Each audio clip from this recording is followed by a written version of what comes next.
So the first of our speakers tonight is Dr. Allan Beveridge. Allan is the History and Humanities editor of our college journal and assistant editor of the British Journal of Psychiatry. Until he retired 2 years ago, Allan was a consultant psychiatrist in Dunfermline. He has over 70 publications to his name on the history of psychiatry and medical humanities, and he lectures at Edinburgh University. So thank you and welcome, Allan.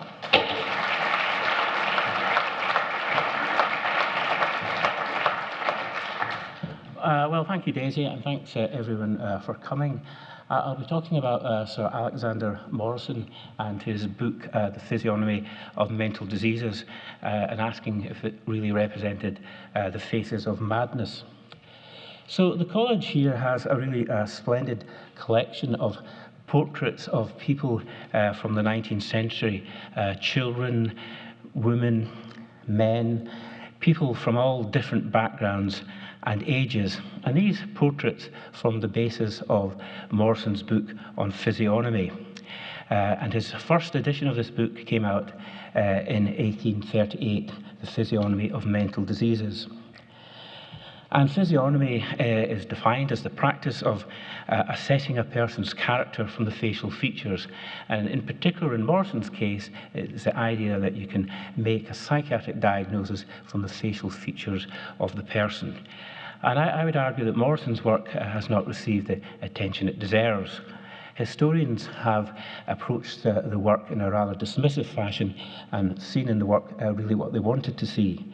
For example, Janet Brown, in her book on Darwin, says, flicking through the book, this is Morrison's physiognomy book, looking at the pictures alone, the most striking observation must surely be that they all look precisely the same. They are blank, depressing portraits.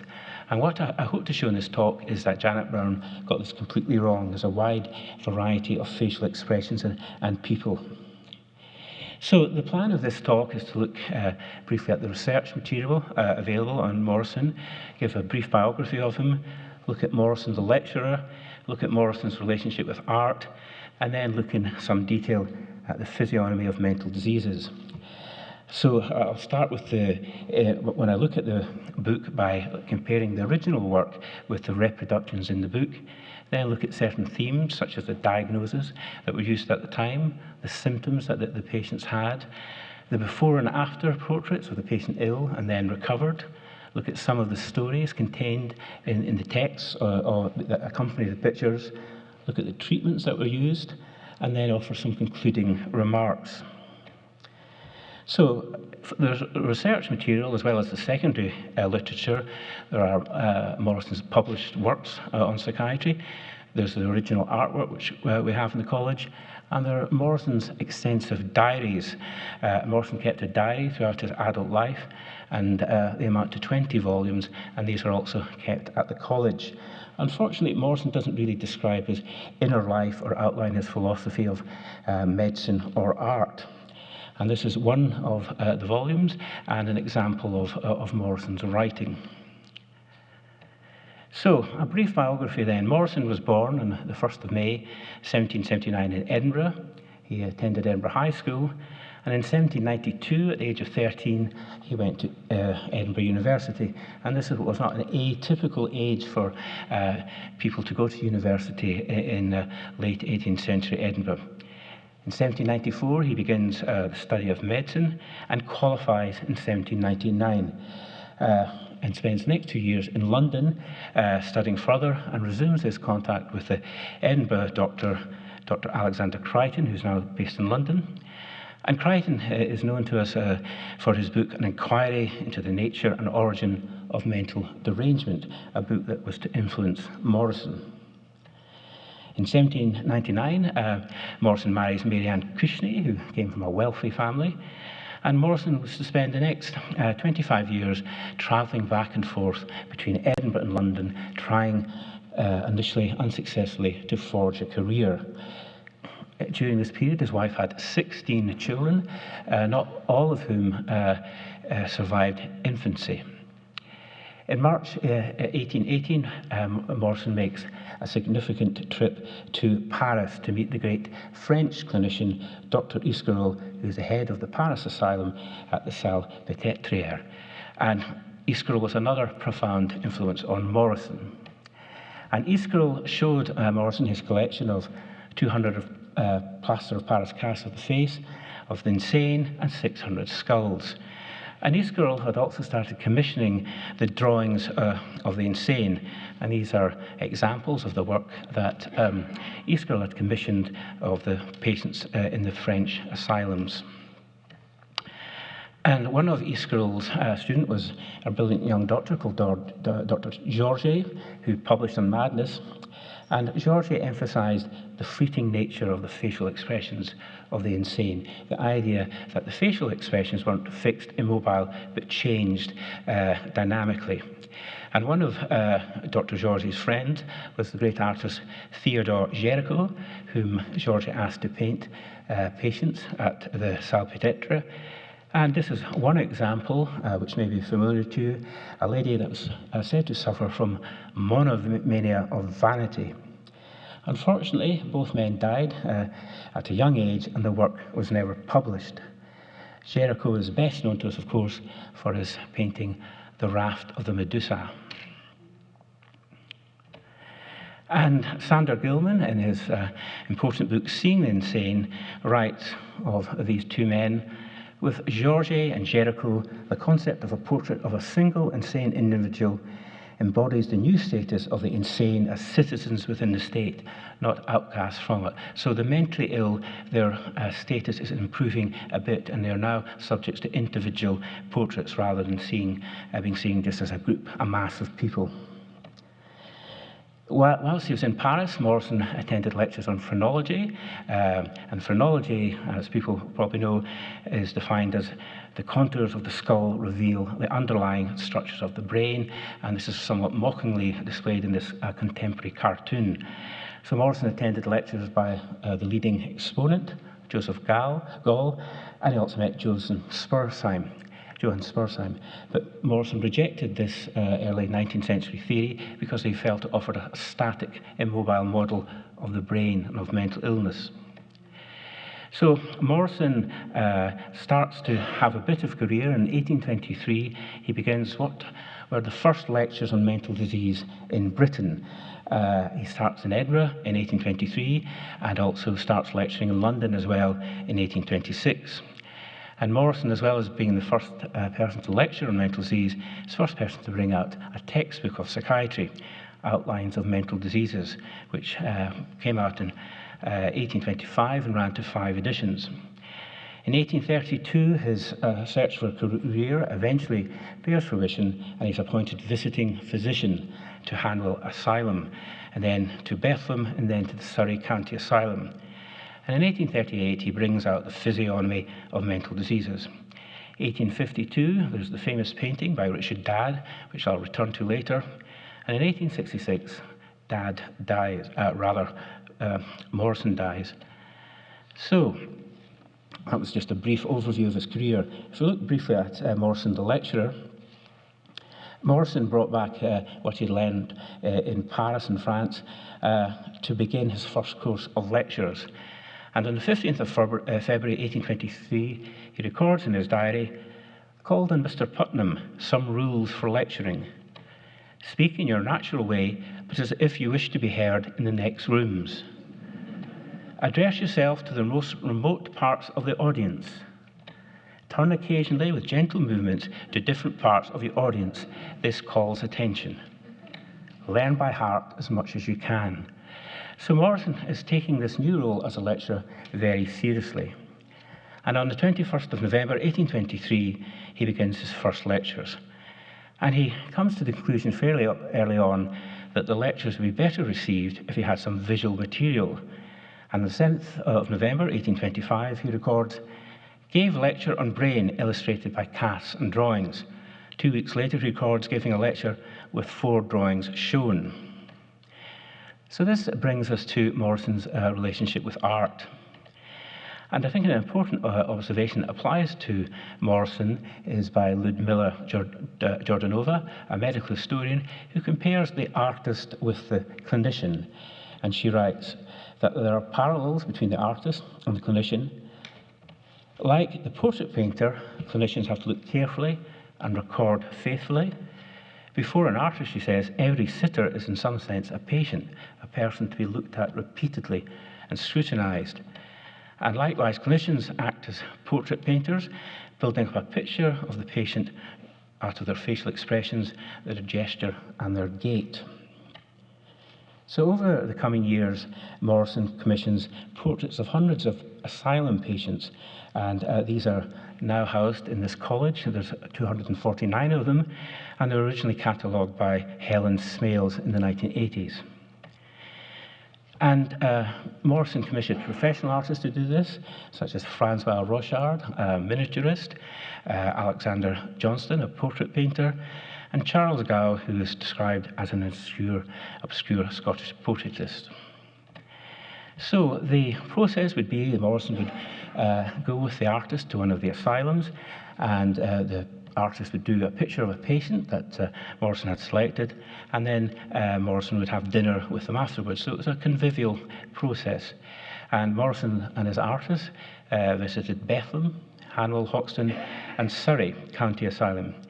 And in his diary, Morrison will record that the artist would take a patient. Unfortunately, that's about all Morrison says about the process, so we know very little about it. Another medical historian, D.H. James, has commented on the medical portrait of patients, and he writes, artists were in the room. They had their own clinical gazes, so the artist obviously brought something as well as the clinician. And the artist partly determined the psychodynamics of looking and being looked at. Artists had their own perspectives on how to portray suffering, and they were in turn influenced by their sitter patient. And of course, the patient brought a huge amount to the circumstances. And there's overseeing all this, Morrison, the clinician, viewer, and producer of art. So the final image is a complex interplay of all these factors. So Morrison's first recorded visit to an asylum for the patient portraiture was on the 22nd of February 1826. And he writes, visited Bedlam, that was in Bethlem, looked over a number of cases in order to get drawings of some of them. And on the 24th he writes, took Mr. Rochard to St. Luke's, and the next day Mr. Rochard drew 2 heads of the insane for me. And in her history of the portrait, generally, Shearer West discusses the concept of the duality of likeness and type, and this is very important for Morrison's work. She writes that the artist not only attempts to capture the likeness of the patient, but also tries to stress the typical or ideal aspects through pose, expression, or props. So this dichotomy applies to Morrison, because the artist is trying to capture the likeness of the person in front of them, but it's also somehow to illustrate the type of mental condition that the patient has. And also on the subject of art, Morrison got to know Richard Dadd, and Richard Dadd was at that point an inmate of Bethlem, and it was Charles Gow, one of Morrison's artists, who introduced him to Dadd. And Morrison writes that Gow told him, Dadd is an extraordinary artist. And indeed, Dadd was. Dadd was a successful young Victorian painter who developed a psychotic illness, felt his father was Satan, and murdered him. He spent the rest of his adult life in secure asylums in Bethlem and Rodmore, and he continued to paint. And this is his most famous painting, the Fairy Fowler's Masterstroke, which hangs in Tate Britain. So Morrison begins acquiring Dadd's work, and in 1852 Dadd completed his famous portrait of Morrison, which is now in the National Gallery here in Edinburgh. And this picture shows Morrison in the grounds of his estate overlooking the Firth of Forth, and you'll see in the background 2 New Haven fishwives. Dadd wasn't allowed out of the asylum to paint this landscape, but instead used pictures that Dadd's daughters had provided to him. And I think what we have in this picture is the reverse of the medical gaze. So it's now Morrison's turn to be scrutinized by a patient, albeit a very able artist. And it was the French philosopher Michel Foucault who introduced the term the medical gaze, saying that from the 18th century onwards, the trained eye of the doctor reduced patients to objectified medical problems which only the clinician's training could reveal. And I think Dad has captured Morrison looking in weary and troubled as some of his commissioned portraits. So if we turn to the Physiognomy of Mental Diseases, this book has its origins in earlier Morrison publications, his outlines, the second edition, in which for the first time he had illustrations with the faces of the mentally ill, and these were copies of Iscarol's patients. And in the book, Morrison says that he's interested in the idea of the movable physiognomy. And again, this is a recurring feature, that facial expression is not static. So the first edition comes out in 1838, and in the opening pages, Morrison outlines his credo. There's no class of diseases in which the study of physiognomy is so necessary as that of mental diseases. It not only enables us to distinguish the characteristic features of different varieties, but it gives us warning of the approach of the diseases, as well as confirms our opinion of convalescence in those whom it is subsiding. In other words, we can tell when someone's developing a mental illness by their facial expression, and we can also tell when they're recovering.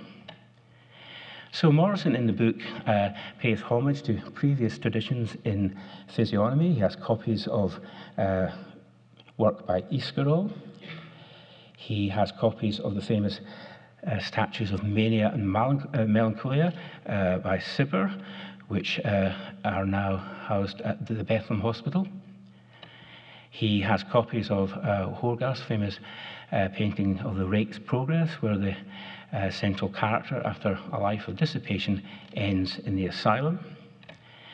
He also has copies of Sir Charles Bell's work, and Bell was an Edinburgh surgeon who was also an artist, and in his Anatomy of Expression he gives this image of a madman, in which Bell pictures madness as a state akin to brute animality. We see the madman naked, chained and snarling. And Morrison also had a local character, the poor unfortunate daft Jamie, who was described in the 19th terminology as an idiot, we would say learning disability now. And poor Jamie was murdered by Burke and Hare, who were supplying bodies to Dr. Knox, and he appeared in a popular print. So the format of Morrison's book was there would be a reproduction of the portrait on one page and text alongside it. Morrison brought out a second edition in 1843 with more portraits. So before we begin to look at the portraits, I think we have to be aware that the portraits we're seeing are framed by the fact they're in a textbook of mental diseases. They also have an accompanying text, so this influences how we see these portraits in terms of they're in a book of mental pathology.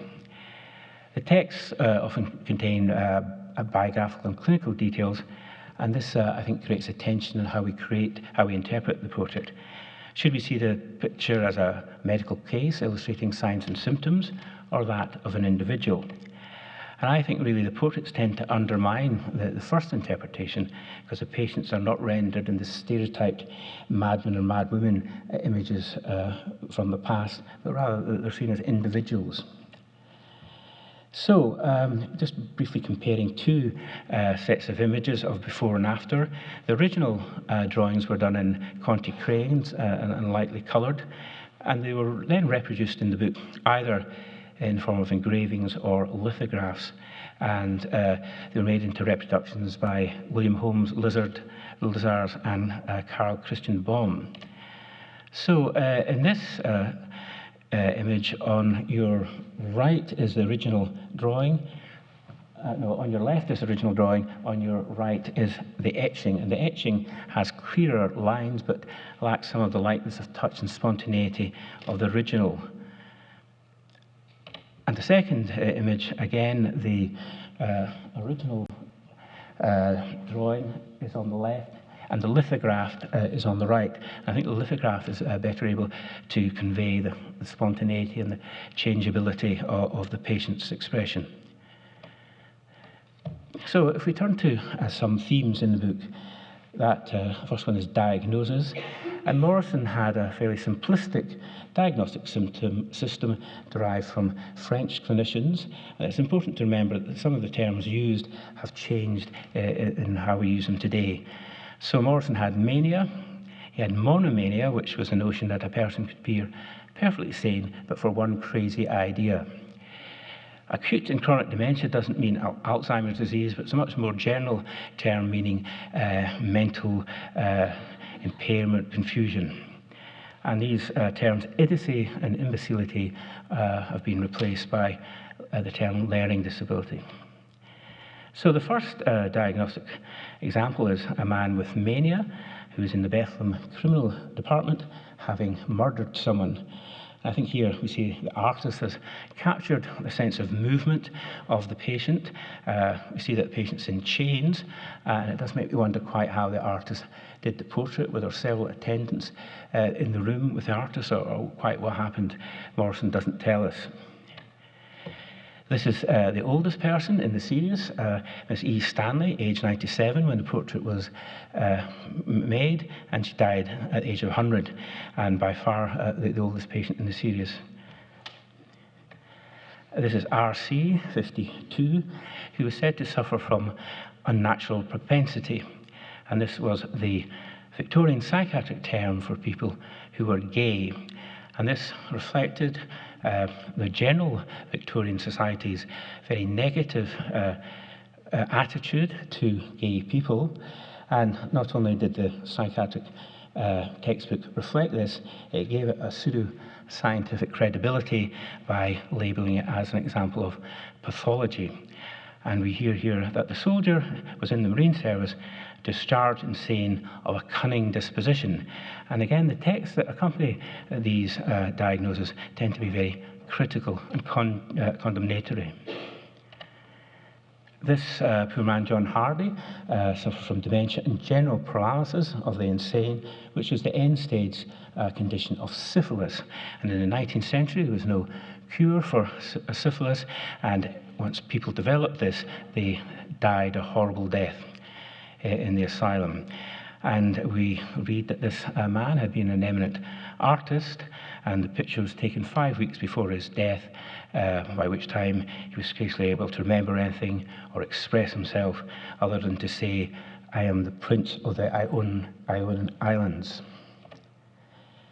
This is a sensitive picture of a young child said to suffer from imbecility.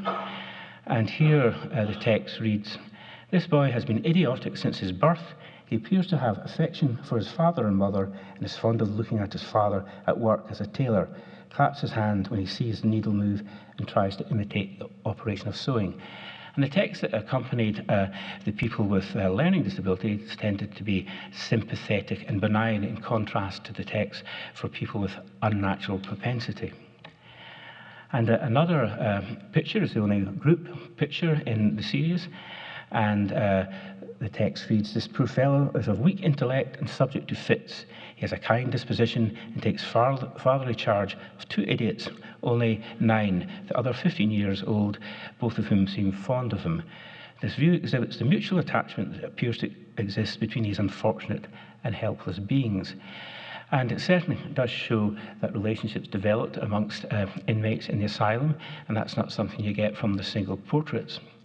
And interesting, despite the fact this is in a book on physiognomy, Morrison makes no mention of the rather striking appearance of the central character, who is in a feathered hat and a long coat. And this picture illustrates another Victorian preoccupation, that of masturbation, and the idea that it could somehow cause insanity. And the text reads, "This young man, about the age of 15, addicted himself to the baneful practice of self-pollution, the consequences of which was a weakness of body and mind so great as to render him quite unfit for his situation as a clerk. He has been in confinement for upward of 5 years, and when not strictly watched, indulges in his pernicious propensity, and has even attempted to gratify one of a more revolting nature," which they don't tell us the nature of it. So if we look at the symptoms that the patients displayed and recounted in the text, A great many patients had grandiose delusions. And this lady, we hear, affirmed that she was, in a peculiar manner, the daughter of the God of heaven, and that she was Venus in the first place in the sign of Libra. That she was well acquainted with the formation of the world and the counsels of the Almighty, but she conceives herself under evil machinery. She is represented in her favourite dress. And interestingly, the asylums try to encourage the return of sanity by having their patients dress in a sober fashion, but this lady was allowed to dress like this. And was it because it was just a bit easier to let her dress like this than make a fuss? Or was it because she was a visual example of the diagnosis monomania of vanity? We don't know.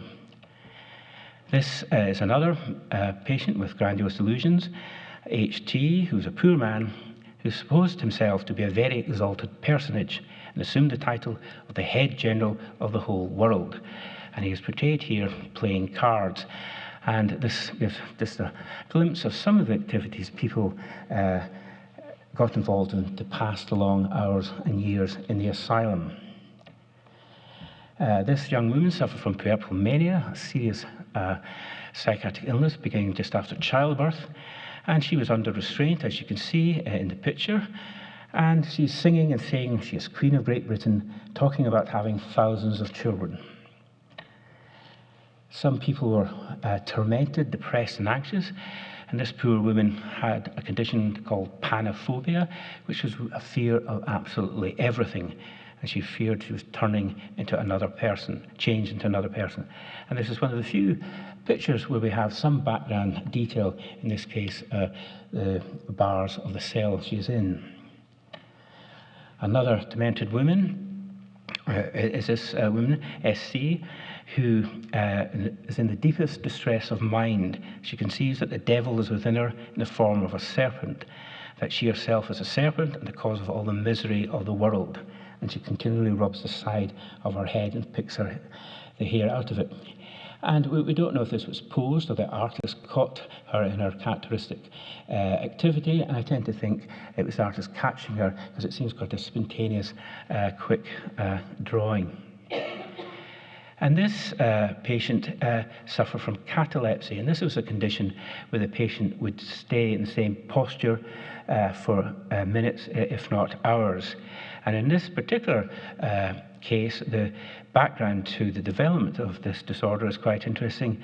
The text says that he frequented the theatre, after which he was observed to stand for a long time together in theatrical attitudes. He would for half an hour or longer remain in any position he might be placed, such as that in which he is represented.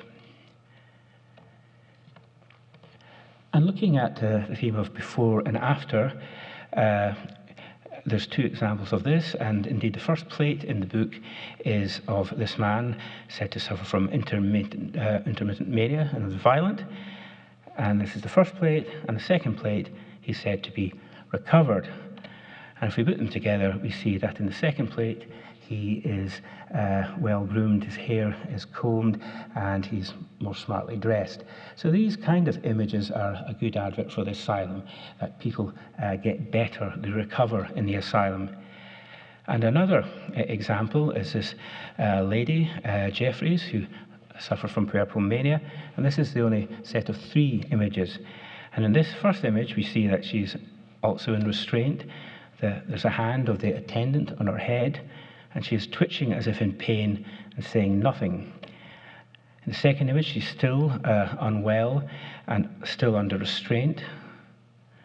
And the third image, she's said to be cured. And if we run these 3 images together, we see the progress, and again, a good advert for the apparent efficacy of the asylum. So there were some interesting stories in the text of the book. The most famous patient in the collection is Jonathan Martin, who is known to us because he tried to burn down York Minster. He said the angel sent from the Almighty had ordered him to set fire to the cathedral in order to cause the clergymen to think of their ways, which he condemned, adding that he would do it again if he had his liberty. And Jonathan Martin also painted when he was in the asylum. This is an example of one of his works, which is a very dramatic picture. And interestingly, Jonathan Martin had a famous brother who was a successful Victorian artist, and this was John Martin, whose work again was very dramatic, if more skilled than his brother Jonathan. And this other story is of a woman aged 57 who was the mother of a large family. In a fit of sudden frenzy, she cut off the head of one of her children. No motive for this unnatural act could be ascertained. And because Morrison was drawing patients from the Bethlehem Criminal Department, there are cases of violence and murder, very many of them, in the series. And the last story is this poor man with learning disabilities who laid his head on a fire and created this amount of damage, and some weeks later he died. So just looking at the treatments that were available or that Morrison used, there was restraint with cuffs, as we've seen, shaving the head, leeches, laxatives, warm bath and shower bath, tartarize, antimony, morphine and camphor. And none of these treatments were particularly specific for mental disorder, and some of them were used as camatives. So two examples of the treatment: a woman that was in a restraining dress to stop her tearing her clothes, and a man who had a circular soft pad round his head to prevent him injuring himself when he had an epileptic fit. So, just to offer some concluding remarks, Sander Billman, Seeing the Insane, said that Morrison's Atlas was the first consistent attempt to create the illusion of transitoriness discussed by Georges. Morrison, unfortunately, had the misfortune to bring out his book just as photography was being introduced. In 1839, photography was introduced to Western Europe, and there was the hope that this would be a new scientific physiognomy in the latter half of the 19th century. And Dr. Hugh Diamond introduced the first photographs of the insane, and they were initially regarded as more scientifically accurate than the portraits by artists. But the actual early photography took a long time to actually develop a picture, and the patient had to stay in the one pose for a long time. And it was subsequently learned that patients were being posed, made to look in a certain way or hold certain objects. So the idea of scientific objectivity was undermined to some extent. Unfortunately for Morrison, Diamond's work was taken up by his arch rival in Victorian psychiatry, Dr. John Connolly. And despite Morrison's work apparently being superseded, I think his work still is a rich source for telling us about the history of psychiatry, the patient world, and also the history of art. And just to touch on some historical and cultural aspects, the medical historian Jonathan Andrews has said in the early modern period, the mad were often portrayed with dishevelled hair, wild eyes, unkempt appearance, and in a state of nakedness, as we saw from Charles Bell's image. And certainly Morrison has moved on to some extent from this, and his patients are all fully clothed.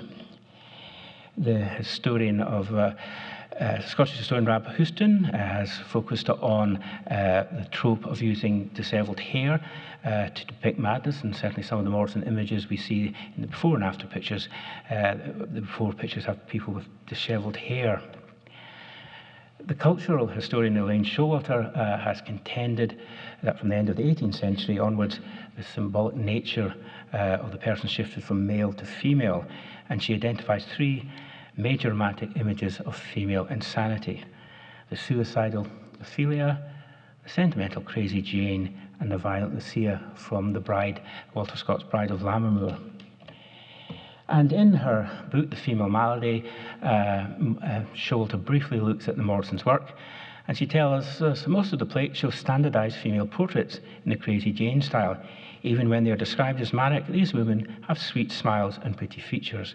They are shown in elaborate caps and bonnets like the millinery models in the ladies' annuals. And I would hope with the selection of pictures I've shown that Showalter's view is very limited. Not all the women looked sweet and pretty by any means.